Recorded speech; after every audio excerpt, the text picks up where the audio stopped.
Taste the Daily. Cuddalore மாவட்டம் மங்களூரில் ஊராட்சி ஒன்றிய அதிகாரிகளின் அலட்சியத்தால் குடிநீருடன் கழிவுநீர் கலப்பதாக கிராம மக்கள் குற்றம் சாட்டியுள்ளனர். இக்கிராமத்தின் மேல்நிலை நீர்த்தேக்க தொட்டியில் இருந்து குடிநீர் கொண்டு செல்லும் குழாய் கழிவுநீர் கால்வாயில் செல்கிறது. அந்த குழாயில் விரிசல் ஏற்பட்டு கழிவுநீர் கலந்து வருவதால் கிராம மக்களுக்கு பல்வேறு உடல் உபாதைகள் ஏற்பட்டுள்ளதாக புகார் கூறப்படுகிறது. விடியா ஸ்டாலின் அரசின் ஊராட்சி ஒன்றிய அதிகாரிகளிடம் புகார் அளித்தும் நடவடிக்கை எடுக்காமல் ஆழ்ந்த உறக்கத்தில் உள்ளதாக கிராம மக்கள் குற்றம் சாட்டினர்.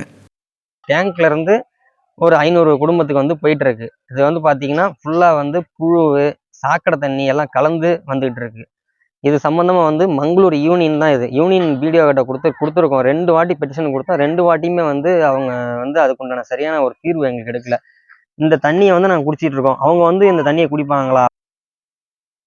கோவை சிங்காநல்லூர் அருகே சாலையில் திடீரென ஏற்பட்ட பள்ளத்தால் வாகன ஓட்டுநர்கள் அதிர்ச்சியடைந்தனர்.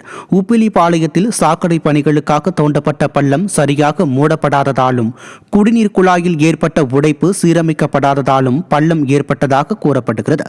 சாலை பள்ளத்தை சீரமைக்காததால் பொதுமக்கள் மற்றும் வாகன ஓட்டுநர்கள் மிகுந்த அவதிக்குள்ளாகி வருகின்றனர். விடியா ஸ்டாலின் ஆட்சியில் சாலை பராமரிப்பு பணிகளில் தொடர்ந்து அலட்சியம் காட்டி வருவதாக மக்கள் குற்றம் சாட்டி உள்ளனர். திண்டுக்கல் மாவட்டம் ரெட்டியார் சத்திரம் பகுதியில் குடிநீர் குழாய் உடைந்ததால் ஆயிரக்கணக்கான லிட்டர் குடிநீர் வீணாகி வருகிறது. ரெட்டியார் சத்திரம் ஊராட்சி பகுதிகளுக்கு காவிரி ஆற்றில் இருந்து குடிநீர் கொண்டு செல்லப்படும் குழாயில் உடைப்பு ஏற்பட்டதால் தண்ணீர் வெளியேறி சாலைகளில் தேங்கி வீணாகி வருகிறது. மேலும் குடிநீர் குழாய் பதிப்பதற்காக சாலையில் தோண்டப்பட்ட பள்ளங்கள் சரியாக மூடப்படாததால் மக்கள் அவதிக்குள்ளாகி உள்ளனர்.